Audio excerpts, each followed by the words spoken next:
This is AA Beyond Belief, the podcast, episode 98.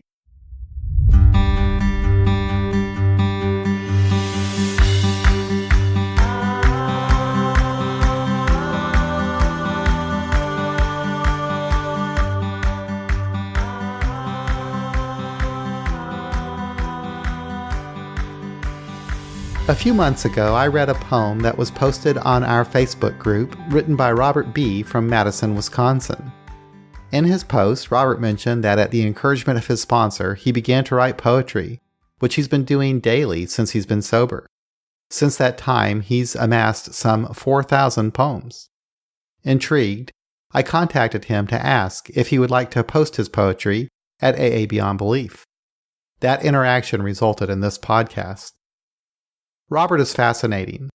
He's a scientist, an atheist who practices meditation and follows the Eightfold Path. He's passionate about his art and believes that creativity is essential to his recovery. I began the podcast by asking Robert to introduce himself through his story, and the conversation that followed covered such topics as grief, atheism, spirituality, poetry, music, science, and more. Here's Robert. I didn't start drinking every day until I was about 40. At that point, I was in a relationship that was ending, and it was also after a marriage that ended. And I began to use alcohol to really help me manage my sort of growing anxiety and depression, even though I knew that alcohol was a depressant. Alcohol helped me function for a while, but then I had to drink more and more, and I had enough consequences professionally and then personally that I saw my physician, I saw a psychiatrist, I saw a counselor, and I went on anxiety medications and antidepressants, and I stopped drinking. And as best as I can recollect, I don't think that anyone recommended AA to me. And honestly, given my sort of fierce atheism at the time, I wouldn't have been receptive to it. But I stopped drinking alcohol, and I abstained from alcohol for about 7 years. And, and it was certainly true for me that I wasn't harming myself and harming others, and some of the damage that I'd caused, it was being repaired. But that whole time that I was abstinent, I absolutely knew that I would eventually drink alcohol again, because that was a part of my identity. I couldn't imagine living without drinking alcohol, even as an image of who I thought I was. So after about 7 years, I was then in a new relationship, newly married, just built a house. Professionally, I was at the top of my game. I had rebuilt a lot of relationships, especially with my son, who had really been around my first bottom, and probably bore the brunt of that. And so I talked with my wife and decided that, having a glass of wine at dinner would be an okay thing to do. And, and a pattern for me has been deception and lying and hiding. And so she knew I didn't drink when we first got together, and she thought it was because of the medications I was on.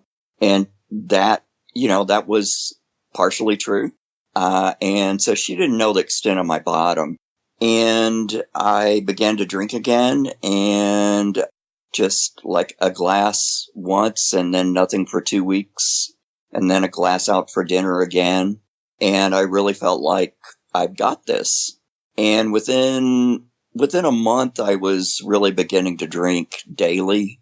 And within 6 months, I was getting drunk.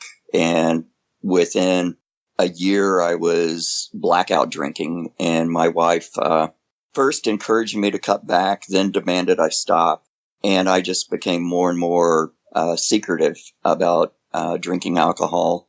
And I found myself within about 2 years of starting to drink alcohol again, I couldn't stop. And I think that's something that unless you've been there, unless, you've gone through that progression of alcohol abuse to alcohol dependency, it's hard to understand. But I was dumbfounded because I had stopped once before, and now I couldn't stop. And consequences got worse, progressively worse. And I was suicidal because I just was filled with so much shame about the harm I was causing.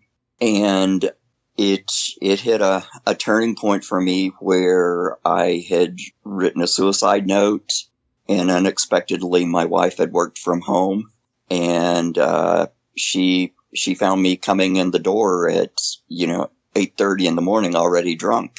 And at that point, things hit the fan.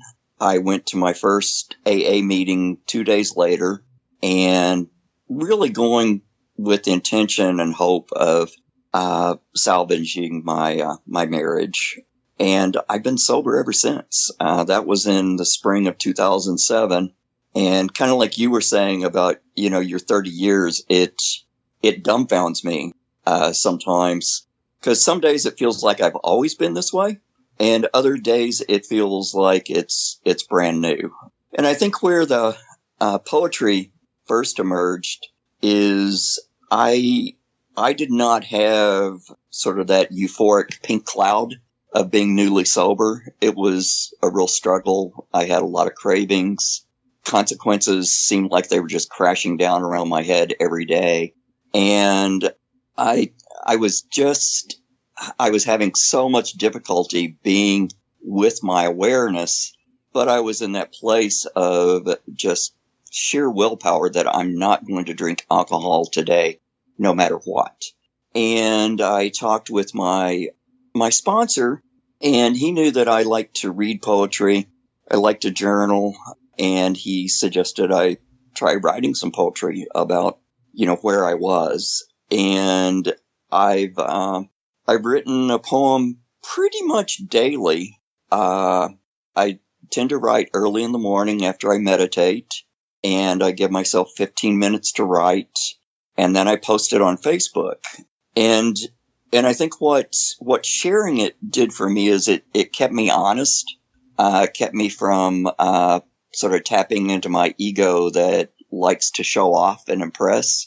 And I found that I could write just little short snippets about my awareness and about this present moment. And over time, it became a ritual. But I think, and I've been thinking a lot in anticipation of talking with you. I think a big thing that it did for me and continues to do for me is it lets me be with me, wherever I'm at that day. And kind of like the daily reflection from yesterday's Beyond Belief, it's, I'm adding to my story every day. So it's helped me move past the shame of the past. Even though some of the poems reflect past, they end up coming back to this present moment in my life. What do you think it is about poetry as opposed to like writing an essay or a journal of specifics that allows you to communicate your feelings more effectively? I think it uses a different part of my brain. Professionally, I do a lot of writing of scientific reports and grants, and even some, science writing for the public. And I've done a lot of journaling. And I think that writing poetry, especially after I meditate, taps into a different part of my brain. And it's a part of my brain that is just trying to be aware. I'm not trying to explain anything. I'm not trying to justify anything or rationalize anything or convince you of anything. And I think by putting it into verse, even though I don't think I've ever written a poem that rhymed, which is what I thought all poetry had to do at first. But by putting it in verse form, I guess I see it more as a moment rather than a whole story. Yeah, that's interesting. Yeah, it's really a powerful way of connecting with another person, communicating the human experience in a way that a story might not, because, I can just relate to the feelings, and maybe I might have something else going on with me than you did at the time that you wrote it, but still can relate to whatever feeling is being expressed in that poem. Well, and I think feeling is another thing that sets it apart. When I write professionally, I'm writing to add to a body of knowledge, and I'm not seeking to do that with poetry. I'm just trying to, as best I can, describe this feeling, this observation at this point in time, and also accepting that I don't have adequate words for it. So I think I let myself reach a little more. And I would say that after about 3 years sober and 3 years of writing, I feel like I began to find a voice and a style that was really mine.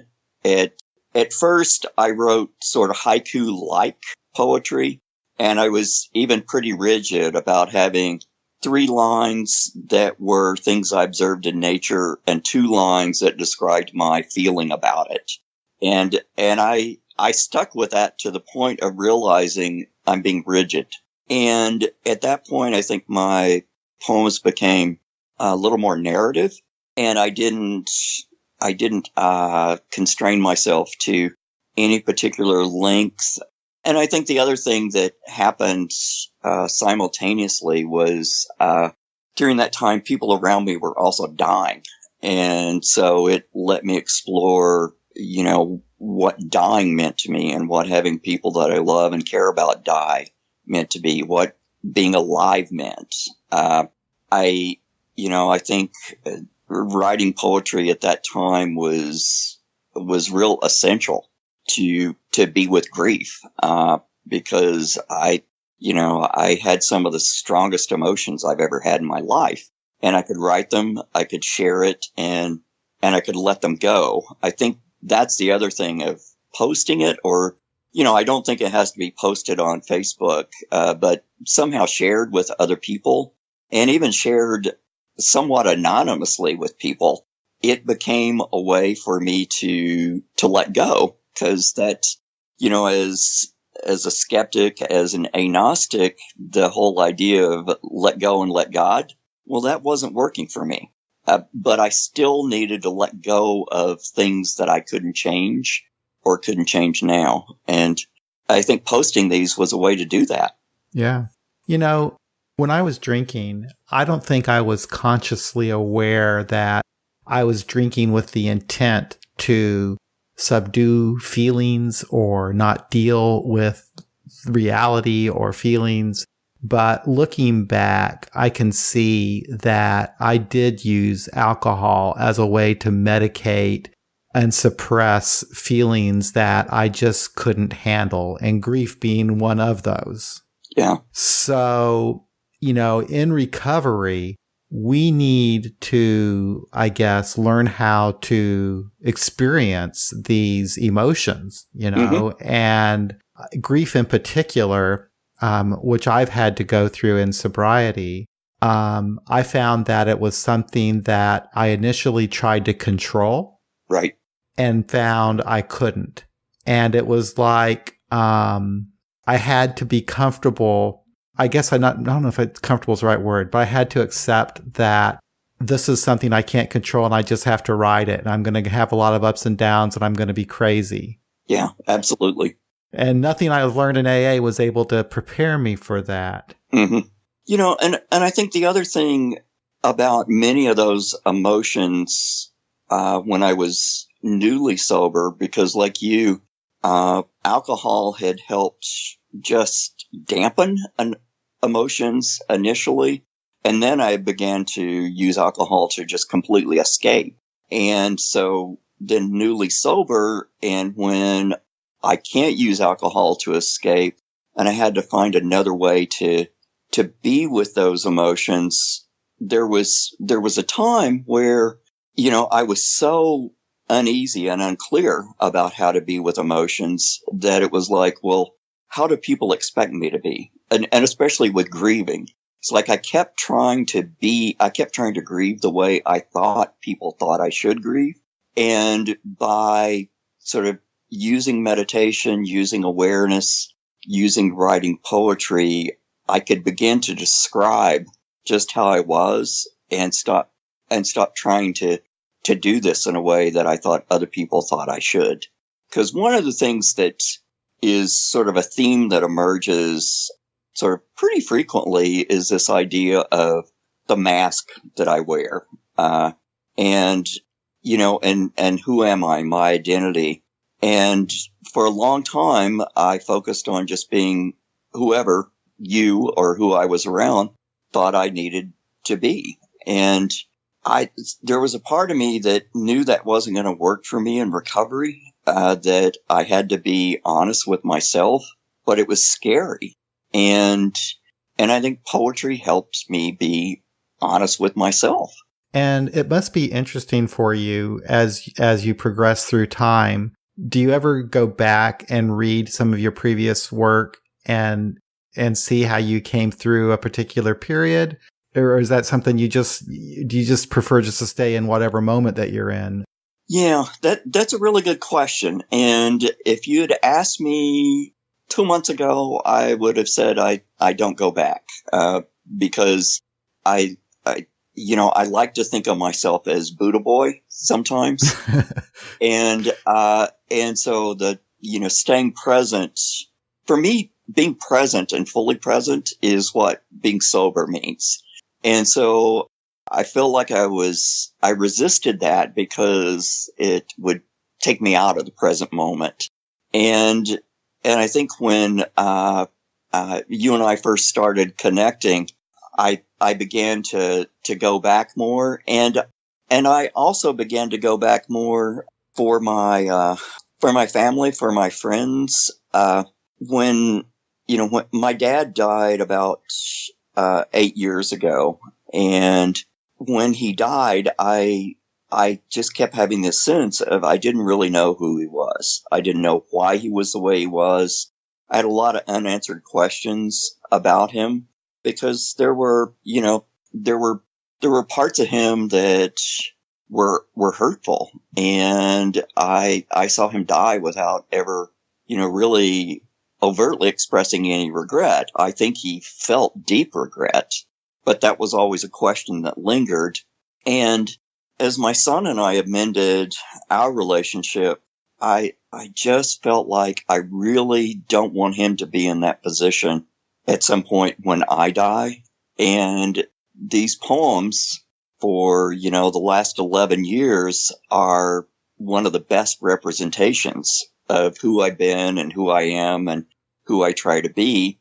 And so I've slowly been going back and, for each one, then, annotating a little bit of it, just to explain, where I was at the time, trying to pull out any hidden meanings. And so then my intention is that will be, a collection of those will be something for him, for my stepdaughter, for, any of my friends and family that are interested. And I think that's why I could, when you ask about early, that's why I could begin to see a pattern that, for a few years, I held on to a pretty rigid structure, a whole lot like I held on to a really rigid structure. I went to 2 meetings a day, a morning meeting and an evening meeting daily my first year. I did a daily reflection. I wrote a gratitude list. I didn't go to this place because it was too much of a trigger. I didn't go to that place. Early sobriety, I had a pretty rigid structure, and it was useful. Yeah. But it's, at some point it was confining. I think kind of like at some point that 3 lines and 2 lines became confining. So it's very similar to how I progressed in recovery. That's really interesting. That really makes sense too. I think that a lot of us are pretty rigid about our program when we first come in. And a lot of us kind of expect or want or need, I think, just tell me what to do. I just do I remember for me, I thought, oh, you got a book? Just give me the damn book. I'll figure this out, and then I got the book. I said, well, I'm not so sure about this. But yeah. And maybe it's because, that our lives are so out of control that, that it's like we need some measure of control for a little while. But then, as you say, as we do experience our recovery, it does become a bit confining. And then we start, I think, branching out a little bit into the world. It's interesting that you can see the parallels with your poetry and your recovery like that. Well, and one of the other things that I was rigid about, and I think it's, germane to what AA Beyond Belief does, is at first I was just tolerating AA meetings. I was desperate, and that's part of why I tolerated, but I knew that my belief was different.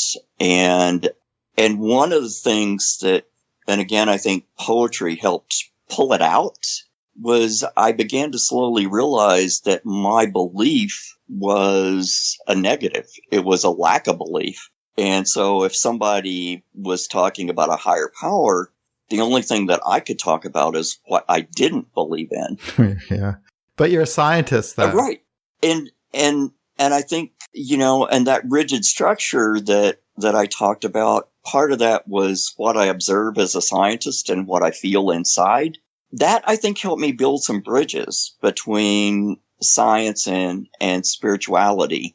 And now that's interesting. Yeah. That's really interesting. And I didn't intend to build that bridge. I was completely comfortable in my dogmatic belief. Right. Well, I've been all over the map with the whole concept of spirituality. I think I'm probably now at the point where I'm not really overly dogmatic about it one way or the other. I just see it as a form of language. It's like poetry, isn't it? Right. Mm-hmm. Spiritual. It's a way of communicating. It's a way of communicating the human experience. Right. And it doesn't mean it has to be supernatural. It just means that it's poetry. It's metaphor. It's a way of expressing our feelings, I guess. Well, and I found that, that last couplet about sort of being with my feelings, the things that would show up often would become love and hope. And at some point, it's like, well, I think maybe that's what I believe in. I think maybe I believe in love and hope. And sometimes I find that in nature. Sometimes I find it in my relationships. Sometimes I find it with my dogs, which I'm grateful they've settled again. But, when I started to look at it, it's like, maybe it's sufficient for me that I just tap into being loved and loving, and that works. And I don't know if I could have gotten there without the way I was writing poetry. I mean, maybe, but I know that was the vehicle for me, and it came out of that first seeming disconnect of I'm a scientist. And then it was like, I'm a scientist that writes poetry. And then it became, I'm a scientist and I'm a poet. Right. And the two go together, don't they? Yeah, they do. Yeah, absolutely. Because, science is beautiful. Nature is, when I was coming to understand that I'm an atheist, I was reading Richard Dawkins, and I was becoming interested in science and astronomy and all of this. And I just thought, this is really beautiful. Right. This is really an amazing story of how life has evolved and how enormous the universe is, and that we have a pretty good understanding of it. Mm-hmm. It's incredible. And it's more amazing to me than any story that any religion has ever concocted. And that I'm part of it, that, we're all connected to nature, that we're all connected to the universe, that we're all made up of stardust. I think that's just amazing. Yeah. And so that in a way is my spirituality, I guess. Mm-hmm. That's how I feel connected to the world. Yeah. And I know, water, especially lakes and ponds and streams, I see those and experience those as spiritual reservoirs. I mean, I study them. I know about nutrient dynamics. I know about trophic cascades, and I can identify a lot of the organisms that are there. But even if I'm out in the field doing scientific sampling, I sink into a place where it's like, wow, this is so damn amazing. Yeah. And I get to try to learn about it. And one of the experiences that I've had is, especially during periods of grief or when I'm going through some big transition that, incites a lot of fear, I'm almost drawn to water. I mean, I find myself sitting by a little stream nearby or a little pond, and I have this sensation that I no longer am separate from the pond or the stream. I just become part of the pond or stream. Mm-hmm. And, and that's not something that I could articulate scientifically, but it's something that I can describe poetically. And I think that's where there's some synergy involved. But water, especially ponds and streams, are just such a spiritual place for me. It's a place that I feel part of rather than separate from. And I can just see this connection that it's like, man, this is just stunning. Yeah. I don't get out in nature very much anymore. I'm a real city character, it seems, and have been for quite some time. But I grew up in the country and in Kansas and used to follow little creeks and streams and find these amazing little spots where, water would congregate into a little waterfall or something. And I've always been kind of attracted to more rivers, I guess, being a Midwesterner, because I guess the sense of where they go and the calming nature of watching the water, go by. But, yeah, I'm not as in touch with nature as I used to be, simply because of where my life is now, I guess, and what I do. But and it seems like when my wife and I travel, it's always to a city someplace. Yeah. But yeah, I never heard. What kind of science do you practice again? So limnology. Okay, and see, I had to look that up. Yeah. And I do more of the ecological part of it. So I study a lot of relationships of animals to the different bodies of water and animals to each other. For probably 30 years, I've always in one form or another studied dragonflies. Oh. And both the naiads that the juvenile stages that live in the water and the adults flying around. And, and again, especially with the adults flying, I mean, when I catch sort of those facets on their wings when they're flying and they turn and the sun hits them just right, it's like they stop being a predaceous dragonfly and they become just something amazing that I look at and it's like, oh my God, these things have been around since dinosaurs and here they are. And I'm watching them. And I get to watch them.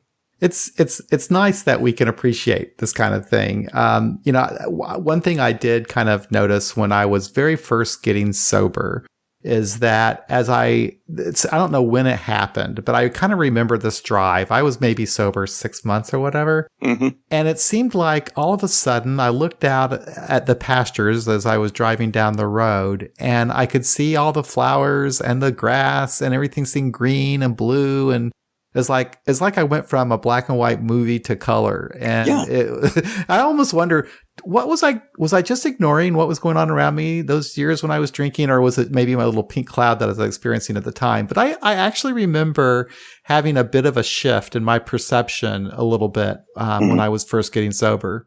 Yeah. And I would say that was true for me. It began to emerge at about 6 months sober. And it was almost like, over a more protracted time, but sitting in the ophthalmologist chair and they're going through and they're giving you these, these new new lenses to try to adjust your prescription. And I start to see detail that I just couldn't see before. And for me, I think when I was drinking, especially when I was drinking during periods of, alcohol dependence, I was losing some of the best parts of me. I didn't care as much. I didn't seek as much. I wasn't looking as much. And when I did look, I just didn't see anything that excited me. And I think, there was a lot of my senses were just dulled and numb.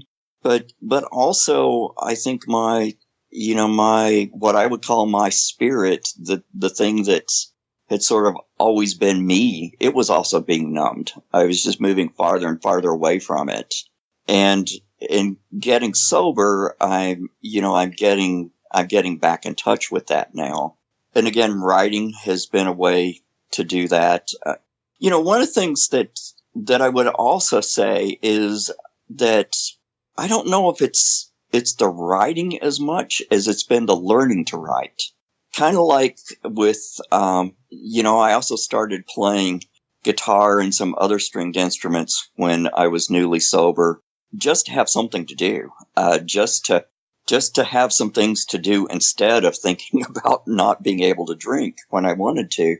And I think, I know it's been true for me with music, and I suspect it's been true with writing, but for me, I think it's been more about the learning to write poetry, learning to play music has been more important than the playing music. That's important to me, but, I don't think that we talk enough about creativity in recovery. And, creativity could be how you cook, how you doodle, how you journal, playing music. But I think learning to do something that I didn't know how to do before, that now because I was sober, I had the opportunity to do, and I had the persistence to do. And it is calming, isn't it? It's kind of meditative. Yeah, it is. To learn something new. And I play a couple of kinds of guitar. I play mandolin. I play banjo. And this month it might be guitar. Next month it might be mandolin. I keep them handy. I play about an hour every day. And I usually play something that I remember playing, some chord progression. And then I let myself learn to play something, some new scale. Did you not play music before your recovery? No. I had tried to play guitar about 20 years before, and I gave up after 2 weeks because it was just too damn hard. Oh, yeah. It's difficult. It's really difficult. And they say it's harder the older that we get to learn an instrument. Yeah, I don't know. I mean, I took some lessons because I think the other thing sober I've learned how to do is ask for help. And that was useful. It was also incredibly humbling.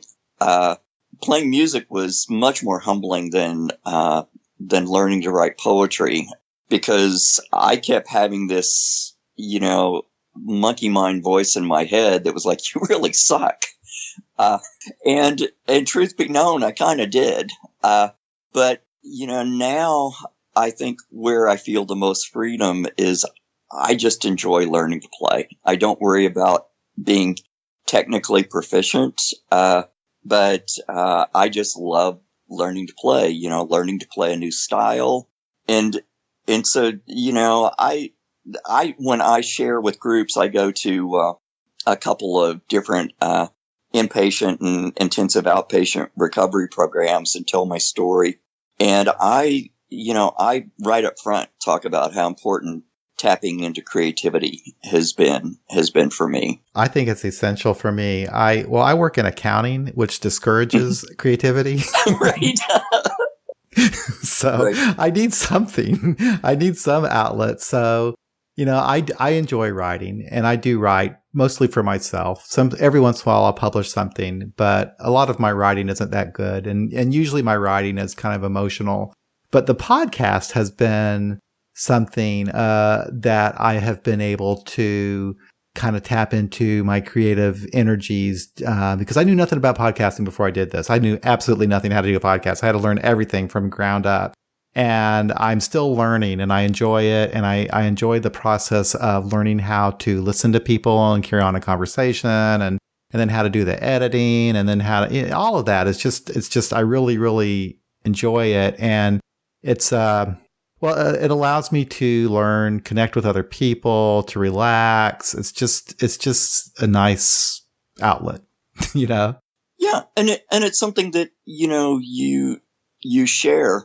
And it's, and I suspect that you have likely inspired other people to create podcasts in, the recovery communities that, that they live and work in. I mean, I know we, let's see, about 2.5 years ago at Fitchburg, a group of 3 of us just felt like we needed to help start a We Gnostics meeting, a free thinkers meeting. And part of that was because 2 of us were going to outpatient programs and inpatient programs, and we would see people from those programs come to then the AA meetings and then leave and leave still desperate for help. Because, I sat in one of those chairs. I almost left because I couldn't see myself anywhere in the steps. And yet I was just desperate to stay sober. And, and we started a meeting, and, I just left that earlier this morning. I think there were, 20 plus people there. And the coolest thing about it is then 2 other people from that meeting have started other meetings in the Madison area. Fantastic. And it's like, this is a cool way to grow this. It is. It's totally grassroots. I love it. Yeah. And I think all of us have had the intention, and I think it's something I picked up on in threads from Beyond Belief site is, we're simply seeking to add another path through AA as opposed to something separate from AA. That's right.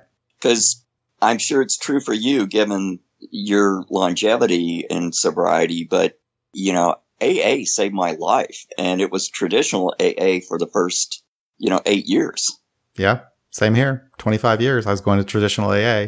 And it's kind of funny, my perspective on the program has certainly changed, and the way that I view things and the steps and all of that has changed a lot. And when I was first experiencing the shift in how I view the program, I would look back on my past experience and think, and wrongly so, I would say that was wrong, or that was stupid, or that was, and now I say, no, that was who I was at that time, and I got a lot of good out of it. Mm-hmm. Yeah. It's just that something happened along the way where I started taking a different path, but that was okay too, Right. Yeah. So it's just like, it's almost like, now that I'm looking back on 30 years, and mm-hmm. God, it's almost like looking at 3 or 4 different people during that time, Yeah. I can't even say that the guy in 1988, I mean, that was me, I guess, but a totally different me. Right. Even the me of 12 years ago or whatever, so, and I hope it stays that way. I like the idea that I'm open to change, that I'm open to new ideas. I love learning. And I think that in a way, my atheism has kind of helped me with that. Mm-hmm. Because over the last, 5 years or so, it seems that I'm more open to new information, and I'm continuing to develop with my understanding of the program.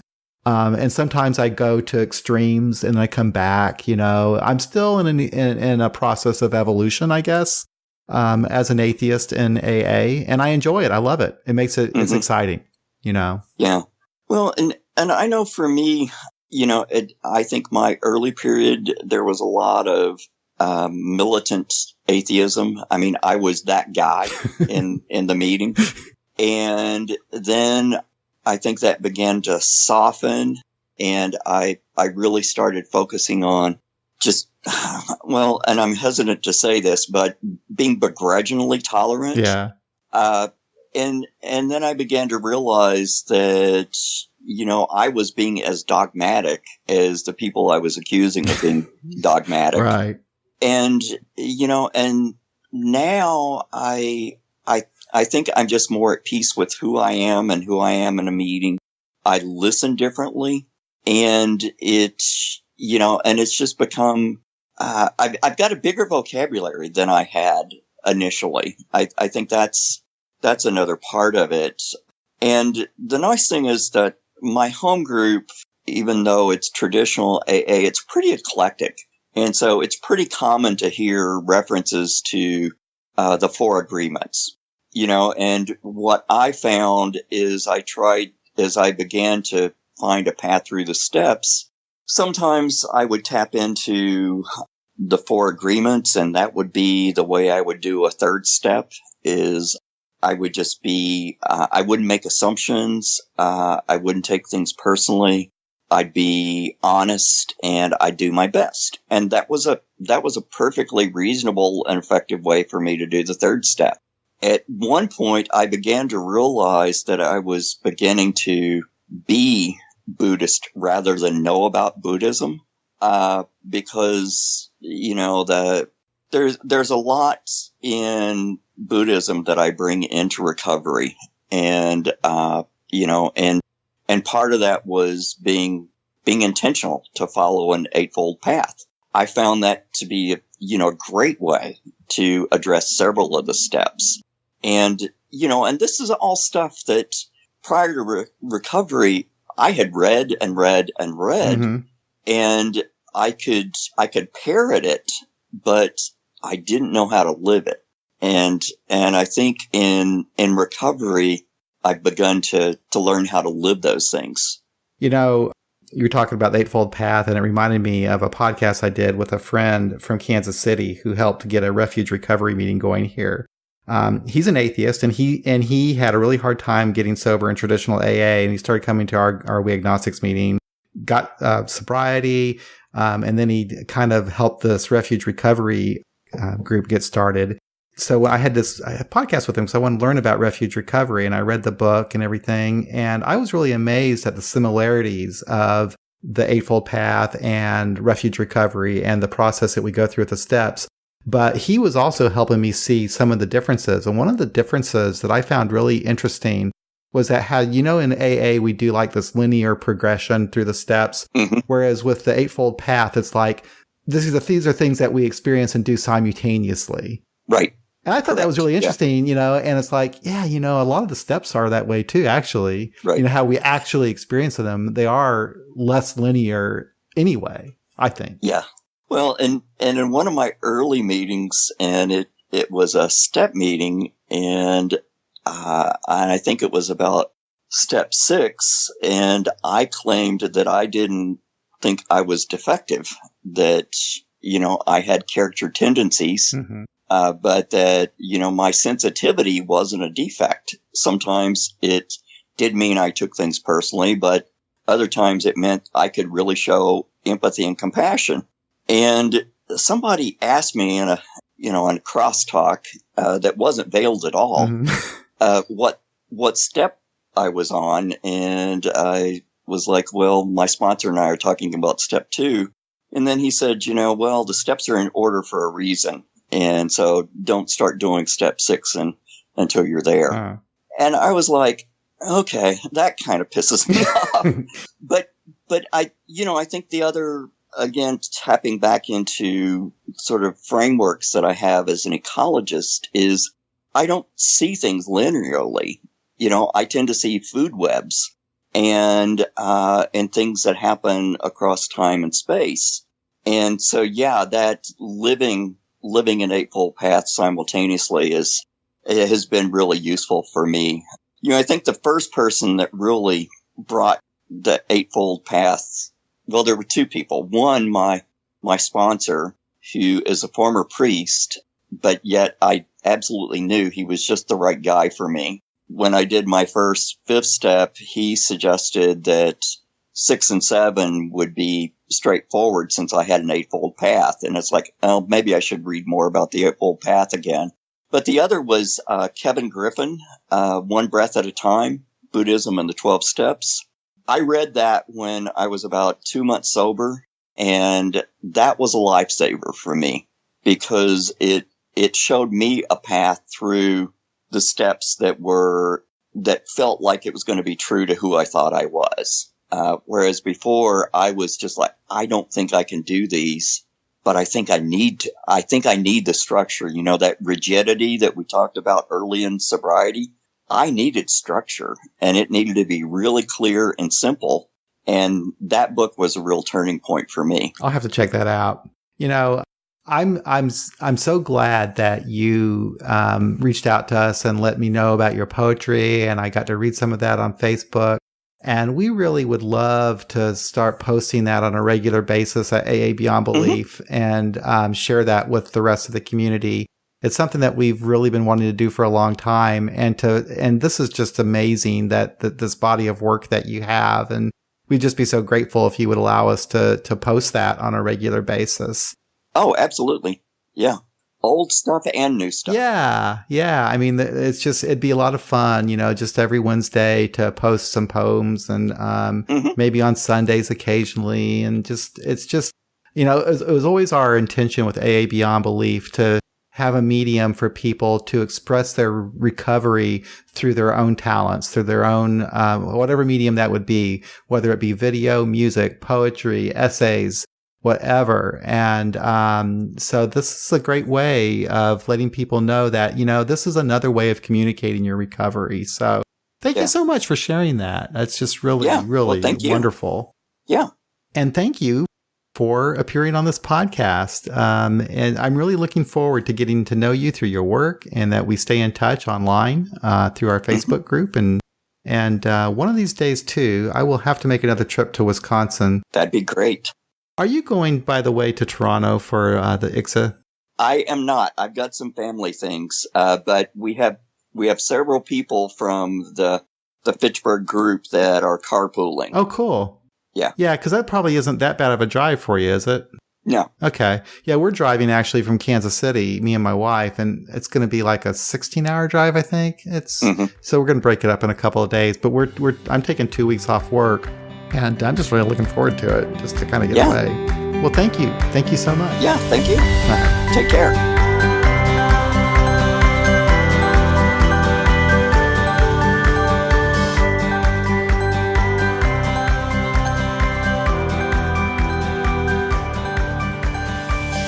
That concludes another episode of AA Beyond Belief, the podcast. Thank you so much for listening.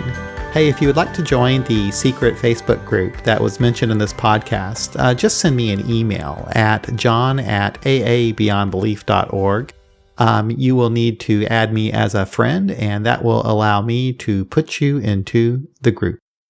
Thanks again, everybody. Peace to